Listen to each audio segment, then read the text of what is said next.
പ്രിയപ്പെട്ടവന്റെ ദുരൂഹ മരണത്തിന്റെ ആഘാതത്തിൽ നീതി തേടിയ പോരാട്ടം പാതിവഴിയും.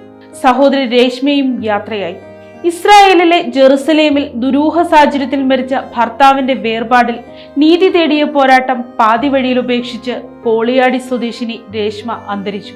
6 മാസം മുൻപ് ഭർത്താവ് ജിനേഷ് പി സുകുമാരൻ മരണപ്പെട്ടതിന്റെ ആഘാതത്തിൽ നിന്നും ദുരൂഹതകളിൽ നിന്നും കരകയറാനാകാതെ രേഷ്മ ജീവിതം അവസാനിപ്പിക്കുകയായിരുന്നു.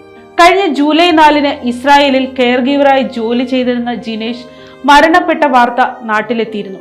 88 വയസ്സുള്ള വയോധികയെ ജീവനെടുത്ത ശേഷം ജിനേഷ് സ്വയം ജീവനൊടുക്കിയെന്നായിരുന്നു പ്രാഥമിക നിഗമനം.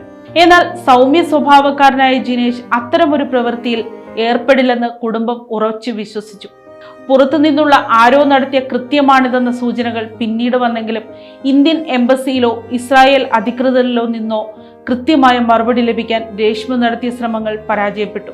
ഇസ്രായേലിലെ മലയാളി സുഹൃത്തുക്കളെയും അധികൃതരെയും നിരന്തരം വിളിച്ച് ഭർത്താവിന്റെ മരണകാരണം ചോദിച്ചുകൊണ്ടിരുന്ന രേഷ്മ എന്റെ ഭർത്താവിന് എന്താണ് സംഭവിച്ചത് എന്ന ആവർത്തിച്ചുള്ള ചോദ്യങ്ങൾക്ക് മറുപടി ലഭിക്കാതെ നിരാശയിലായിരുന്നു.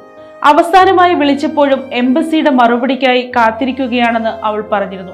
ജിനേഷിനും രേഷ്മയ്ക്കും പിന്നാലെ അവരുടെ ഏക മകൾ തമ്പുരു മാത്രം ഇനി ബാക്കിയായി. അച്ഛന്റെ മരണത്തിന്റെ സത്യമറിയാതെ അമ്മയും പോയതോടെ ഈ കുരുന്നിന്റെ ജീവിതം ചോദ്യചിഹ്നമായി മാറുകയാണ്. ഒരു കുടുംബത്തിന്റെ മുഴുവൻ പ്രതീക്ഷകളും സ്വപ്നങ്ങളുമാണ് ഇസ്രായേലിലെ ആ ദുരൂഹ മരണത്തോടെ തകർന്നടിഞ്ഞത്.